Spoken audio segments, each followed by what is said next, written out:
Hey, salut tout le monde! Alors aujourd'hui on se retrouve pour une petite partie de Hero Wheels, mais en mode ruine de Tandar, c'est-à-dire qu'on va partir en mode campagne pour cette petite session de vidéo. Alors, je ne sais pas si je vais faire une session par aventure, proposée dans le livre, ou si je vais tout faire d'un coup d'un seul. Je vais voir petit peu aux fonctions du film, de comment ça se passe déjà, voir si je me ferai t'aimer la tête ou pas.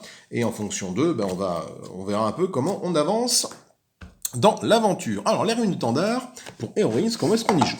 Alors déjà, il vous faut absolument un deck de personnages. Sans deck de personnages, vous ne pourrez pas faire l'extension. C'est marqué dessus. Parce que Hero Rims, par défaut, tout seul, on peut y jouer avec juste le deck de base, juste la boîte de base, en mode duel. C'est un peu comme Star Wars, hein, tu as des cartes génériques, des cartes de génération de pièces d'or, etc. pour acheter le marché qui est ici. Hein. Euh, Sauf que pour la reine de Tandar, tu as besoin d'avoir des personnages parce que tes personnages vont monter en capacité. Donc tu as besoin d'un des decks de départ. Que ce soit le guerrier, le clerc, le sorcier, l'archer et le voleur. Je crois les 5 qui existent. Moi j'ai en ma possession le guerrier et le clerc. Donc on va partir avec le guerrier. Alors pour ça, c'est assez simple. On va récupérer donc notre booster de guerrier, donc qui est composé donc de la carte de guerrier. On a la carte, ses cartes de points de vie également. Voilà, donc on voit qu'on commence avec 60 points de vie. Le clerc commence avec 55 points de vie, donc on se met hop à 60 pour dire qu'on a 60 points de vie. On a nos 10 cartes de ressources, donc on les reconnaît bien parce que, enfin, on reconnaît, on différencie des cartes du jeu. Parce que là, elles ont des icônes spécifiques. Bon, c'est marqué en plus. Non, c'est pas marqué. Que c'est appartient au guerrier, mais on a des petites haches ici pour dire que c'est le guerrier. Le clerc, il a des petits parchemins. Le voleur, je crois que c'est des. Non, l'archer, c'est des flèches. Enfin bref, les cartes se reconnaissent facilement. Et on a 10 cartes. On a 1, 2, 3, 4. Je montre ça après. 5, 6 cartes de ressources, une pièce. Une carte de ressources, 2 pièces. Et nous avons 3 cartes de 4. Il manque une, tiens, où est passé mon. Où est passé ma carte? J'ai normalement une base qui. Voilà. Un champion, pas une base. J'ai des réflexes de starisme, donc c'est un champion qui est un garde. Donc comme dans voilà, Starim, c'est considéré comme un avant-poste, hein, donc le bouclier est noir. Donc avant de me faire des dégâts, il faut d'abord le tuer lui. Voilà, le porteur de bouclier. Et j'ai deux attaques. Une qui fait 3 de force, l'épée longue, et là je lancer qui fait 2 de force, et qui me dit si jamais je joue cette carte et que je peux atteindre 7 de combat, ou plus, ça permet de piocher une carte, ce qui est plutôt pas mal. Donc voilà, donc on part déjà avec ce deck-là, de 10 cartes, que l'on va mélanger comme toute partie de Star Rims, de Hero Rims, n'est-ce pas? Et vu qu'on est en mode campagne, on va commencer avec 5 cartes en main, et pas 3 cartes pour le premier joueur et 5 cartes pour le second joueur, quand on est en mode duel. Celui qui joue en premier a 3 cartes, celui qui joue en second a 5 cartes. Là, on est en mode campagne, en mode solo, donc du coup, on a tout de suite 5 cartes en main pour commencer. 1, 3, 4, 5. Donc je vais mettre ma pioche ici, et voilà. Donc ma main de départ, ça va être ça, une, 2, 3, 4 ressources et de la tatane. Ok. Alors, du coup, mes points de vie, je vais les mettre à côté de ma pioche, là-bas. Ça, c'est pour rappeler que j'ai 60 points de vie. Nous avons également, dans le deck de base des personnages, 2 capacités spéciales, qui ne sont pas dans la main, mais qu'on met à côté de soi, sur le tapis de jeu, ici, voilà. Et du coup, on peut les utiliser quand on veut. Là, et par contre, c'est pas usage unique, mais il faut payer pour les utiliser. Là, par exemple, si je veux taper à 8, ben, je la sacrifie, je la casse, je l'envoie à la poubelle, et ça me fait, en one shot, 8 points d'attaque. Derrière, tu as une explication de comment ça fonctionne. Et tu as la même chose avec une attaque un peu plus cool. Tu l'actives, hop, tu la mets comme ça te le dit, et tu payes 2 de ressources. Et du coup, ça te fait 2 d'attaque. Alors ça, c'est ce qui est fourni avec le deck de base. Quand tu achètes le booster pour jouer à Starim en mode duel contre d'autres joueurs. En mode campagne, dans les ruines de Tandar, chaque personnage, chaque classe, donc il y a un nombre incroyable de cartes, va retrouver les cartes en question. Voilà. Donc, le coup écrasant et le coup d'épaule. Hein. Donc il y a 2 faces. Vous savez que j'ai mis coup écrasant, coup d'épaule. C'est les mêmes. Voilà. qui vont venir, capacité de guerrier, qui vont venir, comment dire, surcharger, surclasser ces cartes-là. Ces cartes-là, tu n'en auras plus besoin, à la limite, tu peux les jeter, en fait, maintenant. Hein. Parce que du coup, tu n'utiliseras que ces cartes-là. Donc ça, en capacité de guerrier, pour des parties uniques, tu utilises ce côté-ci. Donc c'est les mêmes. Par contre, en mode campagne, elles font pas tout à fait la même chose. Alors le coup d'épaule fait pareil. Pour, tu l'actives et pour 2 de ressources, ça te claque ça te fait 2 de combat. C'est pareil de ce côté-là. Par contre, en mode campagne, c'est bien indiqué ici, capacité de campagne. Donc quand tu pars en mode campagne, tu les mets de ce côté-là. Quand tu pars en partie classique, en 1 contre 1, ou en plusieurs contre 1, tu les mets de ce côté-là. Et du coup, là, on voit bien qu'elle fait pas la même chose. Là, de ce côté-là, ça t'inflige 8 points de dégâts quand tu la sacrifies. Par contre, de ce côté-là, quand tu la sacrifies, ça inflige 9 points de dégâts répartis entre tous les serviteurs de votre zone. Alors, il y a une notion de zone qui apparaît maintenant, que c'est nouveau dans les runes. Enfin, c'est nouveau. Par rapport au jeu classique, des notions de zone. C'est-à-dire que les monstres du maître ennemi vont se mettre dans ma zone de combat. Ici. Et tant que j'ai des ennemis ici, je ne peux pas aller taper le grand vilain qui est représenté par ces grandes cartes-là. Donc il faut d'abord que je débarrasse les sbires qui sont ici, avant d'aller taper les sbires qui sont en face du maître ennemi. Et du coup, c'est pour ça que ces cartes-là parlent de zone. Et c'est bien, on dit bien dans votre zone, parce que quand on joue à plusieurs, chaque joueur a sa zone devant lui. Voilà. Donc tu ne peux pas aller taper avec cette carte-là, tu ne peux pas aller taper dans la zone d'un copain. Ce qui n'est pas le cas forcément avec celle-là, parce que du coup, quand tu génères des capacités de combat, tu peux taper dans des zones adjacentes à la tienne. Donc si j'ai un joueur à ma droite, je peux l'aider. Si j'ai un joueur à ma gauche, je peux l'aider. Si on joue à plusieurs, que j'ai un joueur qui est en face de moi, donc qui a 2 places de moi, je ne peux pas l'aider parce qu'il ne met pas adjacent. Tout simplement. Donc ces cartes-là, on les met sur le côté, à côté de notre pioche, voilà, pour pouvoir du coup s'en servir le cas échéant. Donc ça, c'est ma pioche, je la mets là. Ça, c'est ma main, je la mets là. Mon guerrier a 60 points de vie, donc je dis tout à l'heure que le guerrier allait pouvoir gagner des compétences au fur et à mesure de la partie. Et du coup, par compétences, ce sont des cartes également que je vais pouvoir rajouter dans ma main. Donc dans les ruines de Tandar, pour chaque classe, guerrier, clerc, etc., nous avons 4 cartes. Voilà, des cartes qui ont le même dos, hein, qui se mettent dans notre deck, et qu'on va garder tout au long de la campagne quand on va les gagner. Du coup, l'objet guerrier fossile, ça remplace or, donc c'est-à-dire que ça va remplacer une carte comme ça. Donc si jamais je gagne celle-là, je vais virer une carte comme ça pour gagner celle-là. Et donc je gagne 1 de ressources, et en plus, j'inflige 3 points de dégâts à un serviteur ciblé dans ma zone. La lame tranchante, elle fait 2 trucs, elle fait 4 points de dégâts, elle inflige 4 points de dégâts au maître ou à un serviteur ciblé qui ne se trouve pas dans votre zone. Lui, par exemple, là, ça me permet de passer outre la limite. La limite de zone, en fait. Je peux passer, voilà, outre les obstacles qui sont dans ma zone. Là, double tranchant, elle fait d'autres trucs. Un plus 3, elle fait de base 3 d'attaque. Après, on rajoute plus 3 pour chaque serviteur dans ma zone. En joueur contre joueur, en joueur contre joueur, plus 3 pour chaque garde adverse en jeu. Mais là, on n'est pas en joueur contre joueur, de toute façon. Et on a le porteur de bouclier qui remplace le porteur de bouclier. Je ne l'ai pas dans ma main, que je vais vous montrer tout à l'heure, le garde là, qui lui permet, qui a par défaut une protection de 3 et lui passe à 5. Donc ça, ce sont des cartes que je peux gagner au fur et à mesure du livret de campagne. On va voir des récompenses que je gagne. Ces cartes-là peuvent en faire partie. Nous avons d'autres récompenses. Nous avons également ce qu'on appelle les élixirs. Les élixirs, c'est des cartes que je peux gagner à la fin d'un événement, d'une confrontation réussie. Je peux gagner un élixir, donc je le pioche au pif, tout simplement, et je le mets dans ma zone, ici, avec mes cartes d'action one-shot, on va dire. Et l'élixir, je peux l'utiliser n'importe quand, à condition de le sacrifier, et du coup, je fais l'événement qui est là. Alors attention, cet objet n'est disponible que pour le prochain affrontement. Il commence dans mon inventaire, voilà.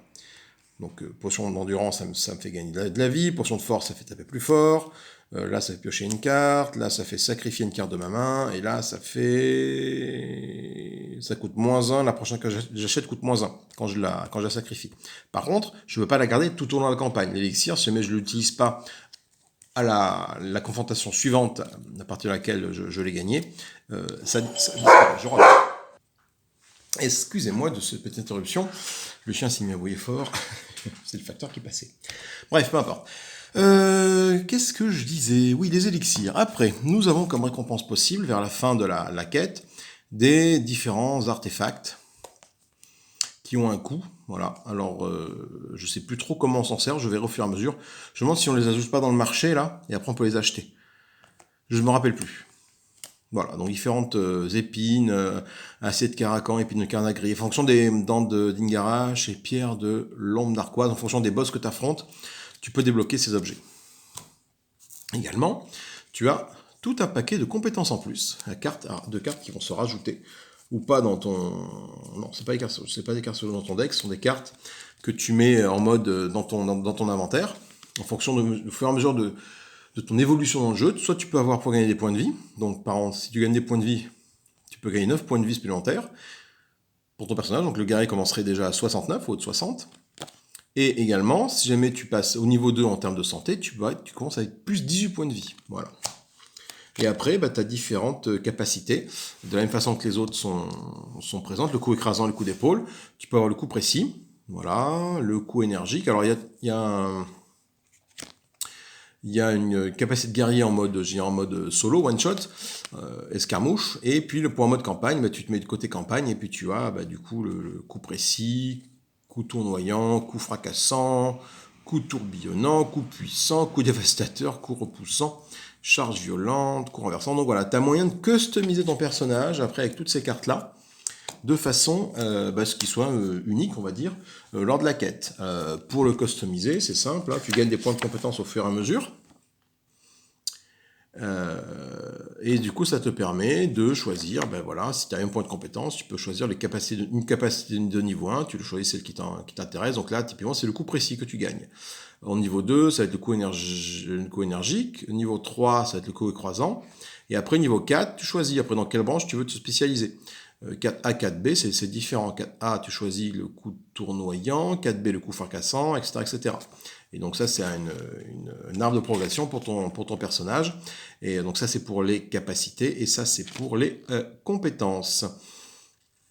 Voilà, donc le coup d'épaule, le coup repoussant, voilà. Donc tu as des capacités et tu as des compétences. La capacité, c'est du one-shot, tu la sacrifies pour l'utiliser. Généralement, la compétence, tu claques les ressources pour t'en servir. Je vais essayer de trouver. Donc ça, c'est une capacité, par exemple, parce que c'est marqué déjà capacité. Puis tu le vois, en fait, que c'est du one-shot. Les compétences, capacité. Pas de compétences, non. Compétences. Voilà, compétence du guerrier. Hop, voilà, c'est pareil. Tu tac, tu l'actives et puis tu fais ce qui a marqué ici. Tout simplement. Donc ça, pareil, on verra ça au fur et à mesure de la partie. De ce que nous allons pouvoir gagner et débloquer comme compétences tout au long du jeu. Écoutez, je vais continuer à préparer le setup du jeu, parce que il y a quand même un peu de taf en termes de préparation. Un peu de taf, non. Il y a un petit peu de préparation à faire, mais ça se fait très très facilement. Donc déjà, on prend le livre d'aventure, les ruines de Tandar. Alors, ça t'explique un peu ce qui se passe. Il y a toute une histoire, donc je ne vais pas forcément vous lire l'histoire, je n'ai pas envie de vous spoiler forcément la narration du jeu, c'est pas le but non plus de la vidéo. Et voilà, donc il y a différents chapitres. Et un peu comme dans un livre où tu es le héros, grosso modo. Donc là, tu as la mise en place de l'affrontement numéro 1, son histoire. Et après, chapitre 2, voilà, ça te dit quoi lorsque l'affrontement est terminé, rendez-vous au chapitre 2. Chapitre 2, si vous avez été vaincu, il se passe ça. Si vous l'avez détruit, hop, on passe au chapitre suivant. Etc. On lit ce qui se passe là et après on passe au chapitre suivant. Et c'est pareil, du coup, de chapitre en chapitre. Je sais plus où c'est, tu as des embranchements. Enfin, tu peux choisir de partir de telle ou telle page ou à tel ou tel endroit en fonction de tes choix. C'est des choix que tu fais. Donc, tout simplement, c'est assez simple. Donc, on va procéder par une première mise en place du chapitre 1 pour l'affrontement numéro 1, Rix à l'auberge. Dans cet affrontement, le maître est représenté par les habitués possédés. Donc, les habitués possédés, c'est une de ces grandes cartes là. Donc, on voit qu'elle a deux faces.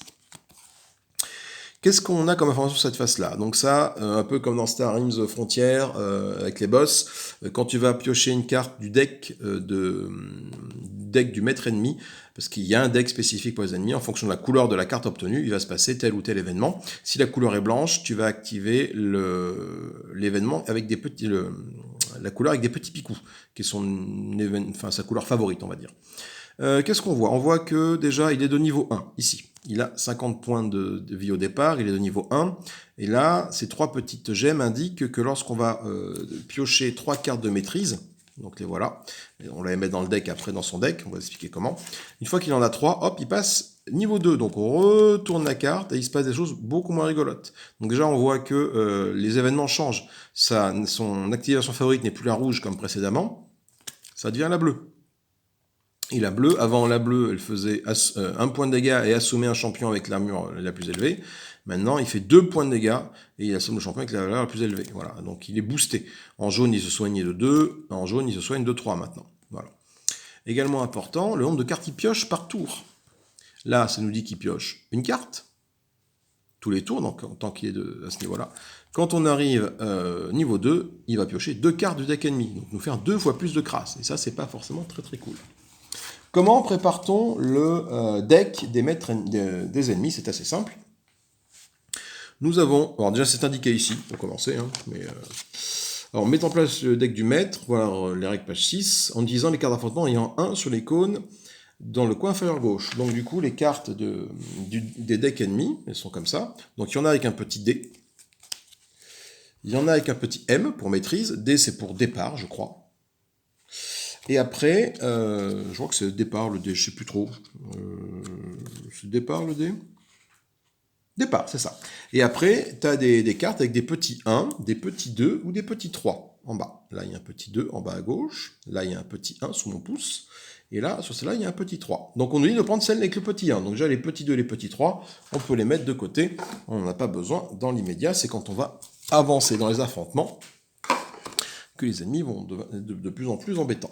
Donc on prend déjà toutes les cartes, pas de niveau D, de niveau 1. Donc il y en a 9, je crois. 1, 3, 4, 5, 6, 7, 8, 9, là, qui nous font des crasses au fur et à mesure de la partie, auxquelles on va rajouter des cartes de niveau D. Alors pour faire simple, donc les cartes de niveau D, on se réfère page 6 donc, du règle du jeu, comme indiqué pour mettre en place le deck du maître. Donc on dit que pour on est un joueur, on retire 12 cartes de départ. Des cartes de départ, c'est facile, il y en a 13. En fait, il y a 13 cartes de départ. Donc on les mélange, et on va retirer 12 cartes de ce paquet-là. Donc plutôt que de retirer 12 cartes, je vais en prendre qu'une. Voilà.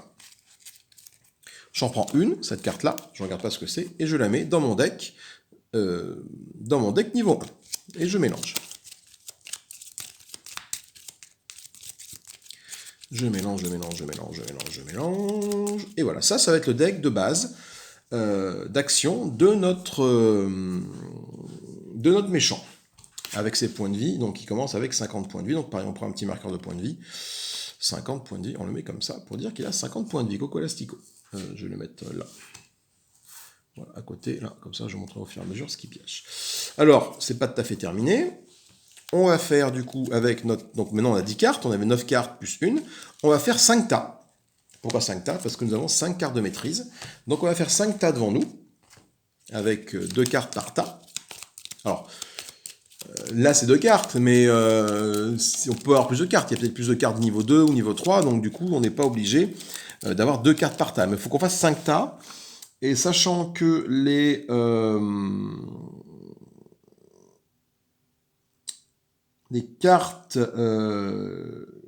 cartes vont aller dans la pile du milieu, les cartes en supplément. Donc on va faire 5 tas, 1, 2, 3, 4, 5, voilà, que nous complétons à hauteur des cartes qu'on a en main. 1, 2, 3, 4, 5. J'aurai eu d'autres cartes, 1, 2, 3, 4, 5, 1, 2, 3, 4, 5. Et puis les cartes qui me restent, elles vont sur le paquet du milieu. Après, on prend les cartes maîtrise. Les cartes maîtrise, ce sont ces cartes-ci, les cartes maîtrise, donc, qui vont nous permettre de faire passer de niveau notre boss, et on en met une par paquet qu'on a fait. Donc 1, 2, 3, 4 et 5. Et on va mélanger ces paquets-là. Voilà, ça c'est mélangé. Ça c'est mélangé. Également. Également. Une fois que c'est fait, on va prendre chaque tas, on va les mettre les uns sur les autres. Et on n'en mélange pas. Surtout, on n'en mélange pas. Et ça va être notre deck de départ, notre deck d'ennemis. Et nous sommes plus ou moins prêts maintenant à partir à l'aventure, tout simplement. Donc une fois qu'on a fait ça, donc on a bien mis les affrontements avec l'icône 1, il dispose de 50 points de vie. On utilise les cartes voilà, pour noter ses points de vie, et on va partir dans la confrontation. Ça nous dit qu'une fois que l'affrontement est terminé, on va se rendre au chapitre 2. Comment se passe une confrontation dans ce jeu? Il y a 2 tours de jeu. Le maître joue en premier, après c'est à nous. Le maître, à nous. Le maître, à nous, etc., etc. Alors pareil, tu as des niveaux de difficulté. Je sais plus trop où ça s'indique, les niveaux de difficulté. Un peu comme dans Frontières, quoi. Grosso modo, quand tu es en mode boss, tu peux jouer en recul, ça ne rien. Ajuster la difficulté, ouais. Tu passes en mode débutant.